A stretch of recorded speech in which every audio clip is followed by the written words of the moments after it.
Mai mà chỉ làm. Best of luck.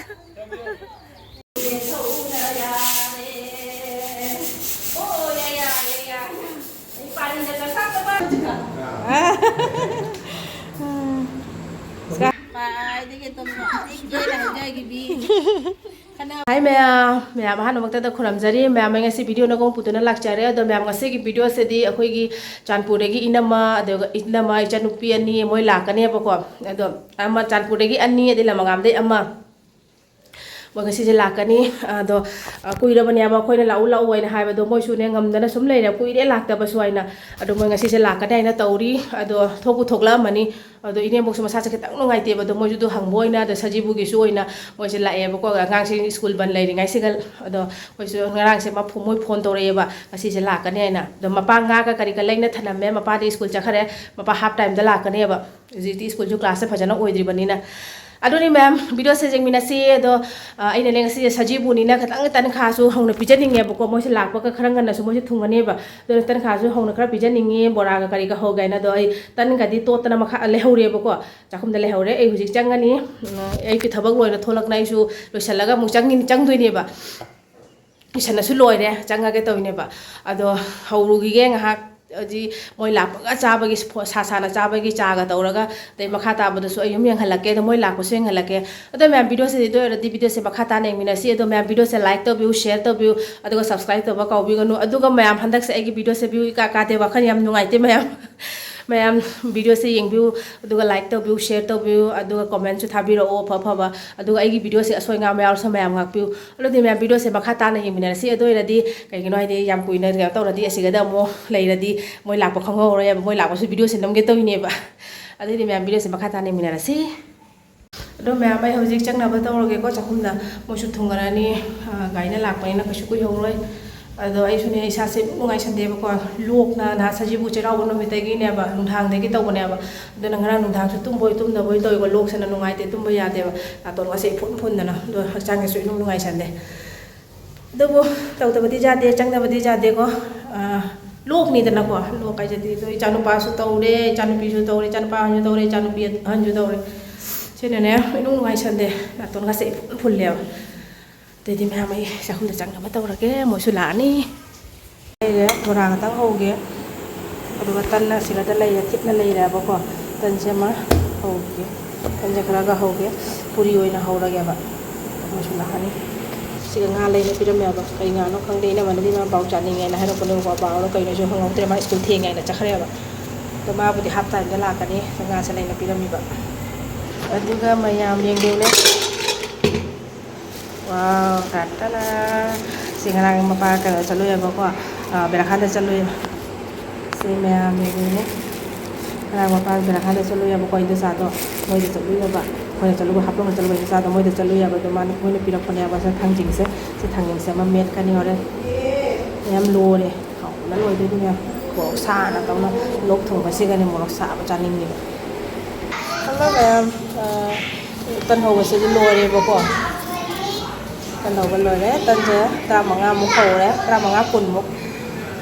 ดูก็สิกันนะเบสอนใจง่ายยี่เจนนำตัวใครแล้วต้องทิศ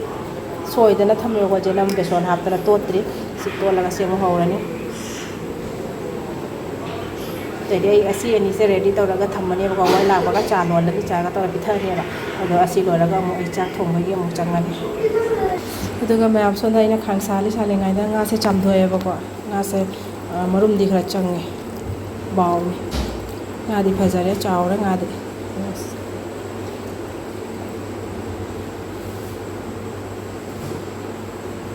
ไอ้ฮับซิขังซาเลยโบราณตั้งโฮกอย่างเงี้ยโบราณสุดทิศสุดทิศนั่นเลยบอกว่าเสียโฮกอย่างเงี้ยงาจามเบตันโฮกเลยตัวก็จีโบราณเสียโฮกอย่างเงี้ยตัวแม่ไอ้โบราณโฮกเลยมันตัวอินน้ำมวยไหลเองให้น้ำมวยเยี่ยมโอเคโอ้ยเงี้ยจิงเล่มบ่ละจิงเล่มบ่ละइसको बनाने से जरा चलो बड़ा सी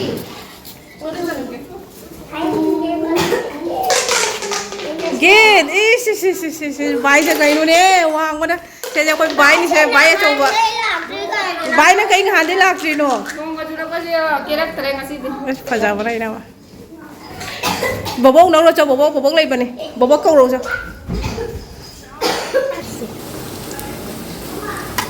mẹ em chắc không nhớ khai đi xài đấy quá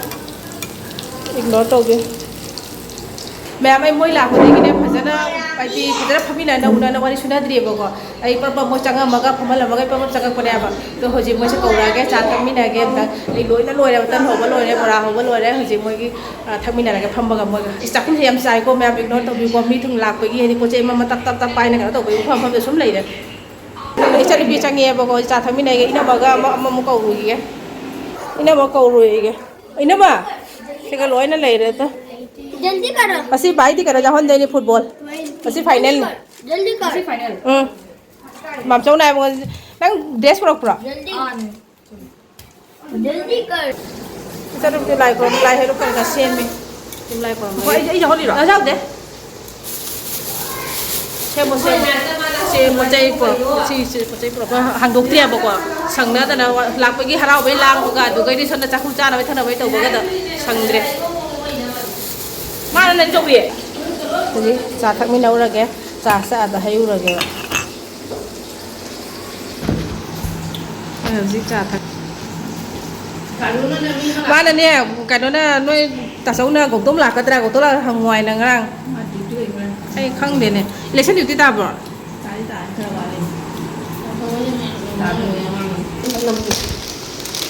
mày có tay của đấy vậy vậy cái cái tôi cái gì ồ xem tôi tất nhiên có thằng gì ở cái ngao này xem rồi đi xem cái mini này rồi mini Oreo si packet segala này rồi tapi first time toujari dengan saya moi ningol yang mapam lak pagi hari Sajibu da puna berapa ino dah ini first time toujari puna ya tu pasai cang ba koi tan kha hau bagi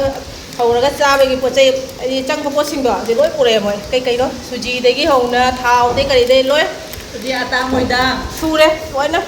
ade hai rukti kat khare chan bi to mi na de biscuit cái hai cái bố đấy nuôi là hai bà mồi đã không đấy đâu mà bố à số tâm phụ này tôi phải đấy bố này thì phụ đó là mà này nè Sajibu này là tàu gì ta mày đen xíu xíu rau đi mà đi mày đen xe xíu xíu rau đi ra từ cái con bao hồ đấy gì à chăng đẹp hồi hey ninh đâu ôi chạy lại cho nó bị hình dạng chả mất là vấn đề gì khang nhìn sẽ cuốc nó lôi rồi còn son ta giang ngầu đi ngày rồi cuốc cả sẽ thìn nó lôi rồi thấp con nó lôi rồi này nghe lôi đấy nó lôi vai sẽ lôi đấy làm sạch tí nó lôi không có cả tim bùm nó lằng gì hả cuốc ta cái thìn nó lôi đấy và chỉ sử dụng chả hấp cái này đôi alu cái nào là tung sẽ lâu là cái hấp cái này rồi sẽ giang thì nó sẽ cái này cái đấy mà chỉ là hấp sẽ lằng isa quay naman ho ji yung wali lilis lo quay sa pagi dance practice story kanana tayo kanana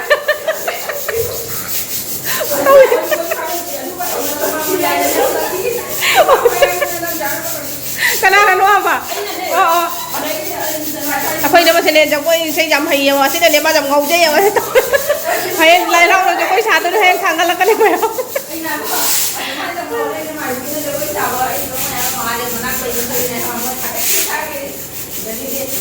Paling luai ni.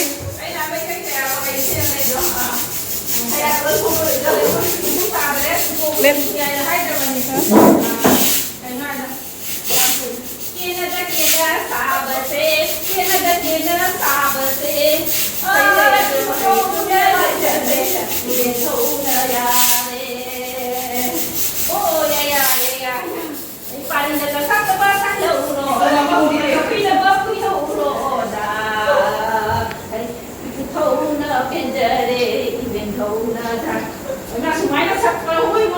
Nếu mà truy tao đầu này là mày biết trong quay tuần này nó sẽ là luôn nè. Mày biết cái sàn đây.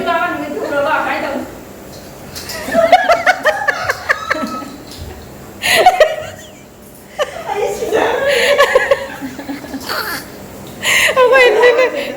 Đâu này.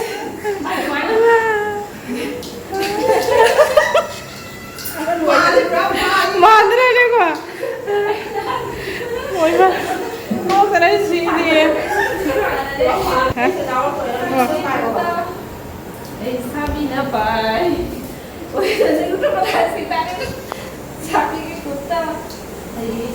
hay bang sari lai de sune ma jagoi program kam se ma loi ne yaw le ba do koi chan pi to mi ma de yam ma san jagoi ki karbar yaw de ma jagoi se karbar se ma yaw de hai na de to khoi na ma de yam hai khang bra hana koi lak tri ngai de su moi hai ba koi ha college khang de school khang de program de yam yaw re na angang su ma li khang ba sa te hai yam na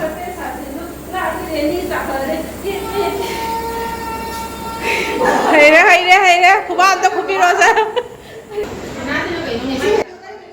mayam ina mana jagoi matem su uthoe yam nungai re aduga hoji loi tera puloi loi re jagoi saba loi re wari otai suna ba loi re chak su loi re ado mayam hoji angang sing chak pijari moi pija loi ba ga chanupi dei ni na moi su moi pija ra ni moi cha loi ba ga mo khoi muk cha ra ne tra puna chami ne re to mayam sing ma the se di thangjing ma iro le nga ma thonge aduga hawai ma thonge nga thaw ma ngau re ma thel di yam tawdre ba ko moi yam tawra noi na hai aduna mathel su yam tawdre do inem bok su ma sang tang nuai te moi lak pane ba hang boi na ko de Sajibu su oi ba koi boi na su inem bok yeng boi na su lak pane ba do inem bok su ne moi ma taw se bu de lok man na ma pu pai re ba do na inem moi ma taw se bu do ma na ba ko ka ho do moi chak cha ba se ma su jeng i pham ma ga do moi ji chak pijari moi su tong lak to re do hoi cha ra ni do akoi chak to e chak tong thamol se lang patung na ma pa lai ba ko moi staff ma ga lai ba ma mo ga sumina ba ado aina moi fruits ma gi fruits tang ka ga pu thoi ba to ma su chak pija do ne ba do mayam video se jeng mina si do somna na ina moi se chak to la koi time pass tawri sumang da nga phamnari angang sing chanari te ma pa na mangon da phammi moi ina fruits pu ko do moi hojik chari si cha lo ba ga ina chak pija ra ga ina chak ko ri moi su ko pusale chang nge moi chak chak khat le do ina video lo ba ada moi papa ka sumina bane ba actually ngasi se football match se final match ne ba ko ngasi se tournament se aduga su moi yeng ba gani hene su lak pane ba khoi gi numi humni pun supna numi humni ne sanai se ko Sajibu gi moi khela sana ba se ado ba football gi su thangala kani football sana ba gi su me video to jeng view jeng mina si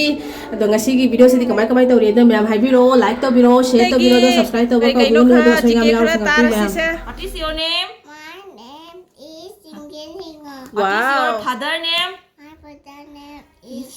Malali Singha. What is your mother name? My mother name is Malambi Singha. What is your grandmother name? My Bobo Binay na. Bobo Bina. Singo. Singha. Ready.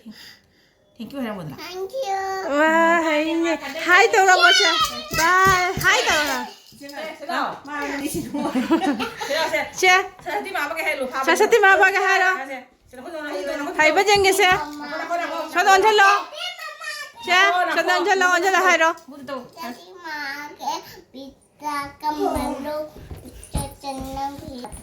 pita di mata dia mana dari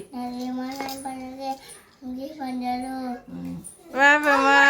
hai to ni na re hai dro wani ne hai bana ga no ne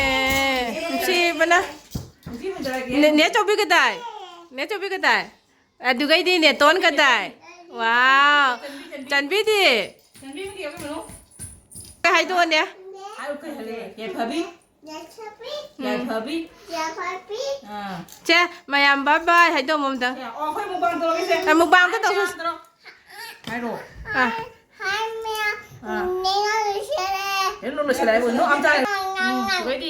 ningol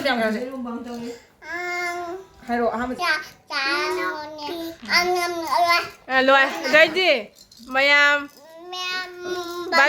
Mẹ mà có tham mà ghê. Aduh guys mayam Mẹ mà ghê. Đây mayam lakpa kia mayam chắc chắn đây là vô chắn đây đi cây trắng cha kia mayam cây trắng cha kia áp tới hai đứa riêng kìa bà sắp bật đi mà nếu cho biết tới riêng kìa good boy là riêng kìa hết cái máy hai tuổi bà cái máy không đấy bà cái gì bên đây Here. Forehead. Like very good. Eyes, nose, lips, teeth, tongue, ear, neck, shoulder, elbow,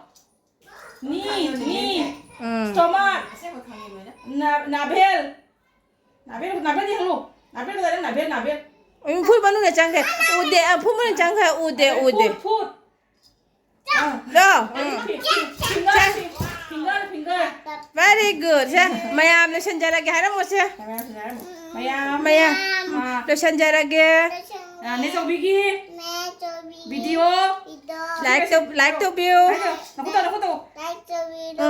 share to video comment to video rồi thì bye bye Thank you thank you 내 좀 봐요 bye thank you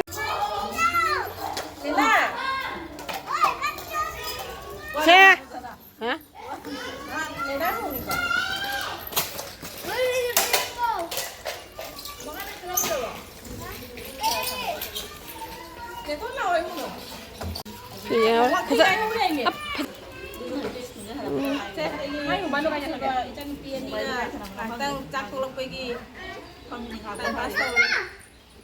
lên ta lên lên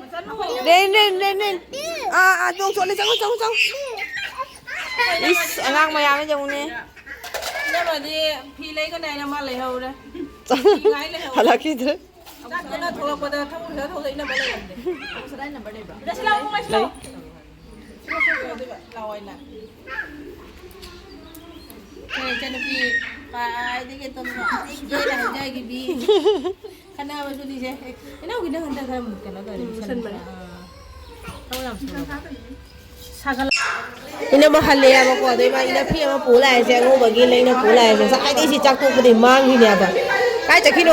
ai je ngo phi le cha to ram me ma di oi ma hojik ma chaluna jam phajaba set ama na te da bai di phirup sitani phidu ma pure do phane se am chana ram be wan ni da ma ma imagine tau da bas mai chana ne ka kitne chana na uri ma chu ham par cha khare sana ba Messi and Ronaldo best of luck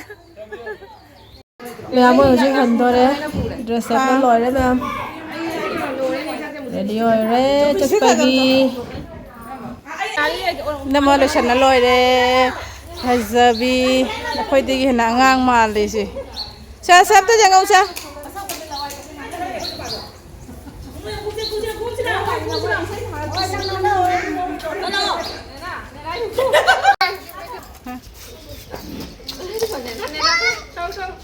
sẽ quay nó mà cho quay mà tem cho lâm đại đã bán thôi mầm tuấn gì hay thế yang muốn xem sát thèn này tàu tân cái gì khuấy nữa nè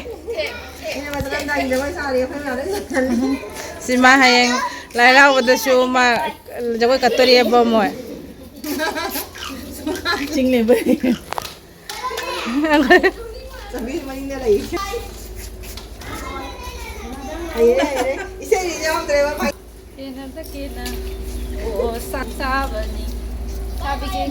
lấy đâu ra cái gì nhiều bây giờ cứ cái tháp bên nó muốn mày nè rồi nè thảo văn đi nè đây nè đi mau con đi trồng mà nè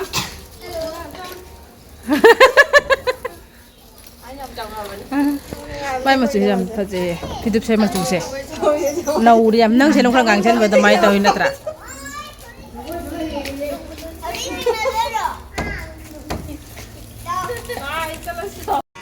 chân phi chơi lối là thằng lẹ thôi video đã giao cái ra thì làm thành đôi em ơi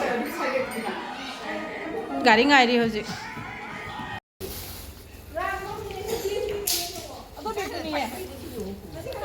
không group nào cái luôn thôi hả đấy thì bà xong đây thôi lấy dùng mới chút phải ghi lang hồi chỉ cần nè cho tôi đây bye lo làm gì ba làm gì ta coi vợ linh xe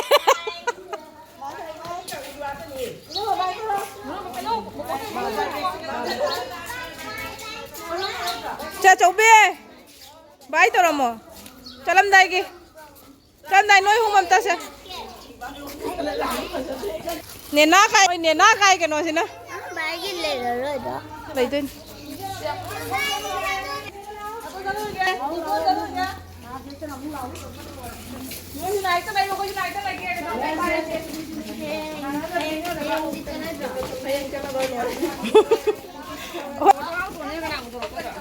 Mem tami la kani. Nhưng mà sàn cái đó. Khana ruge. Hang de kari matum no. Thế thấy na cái mi kui đấy. Gari chậu đây hay bọc lá tukan chậu đây nè. Xem tôi đâu xin mà. Cái chơi linh nè.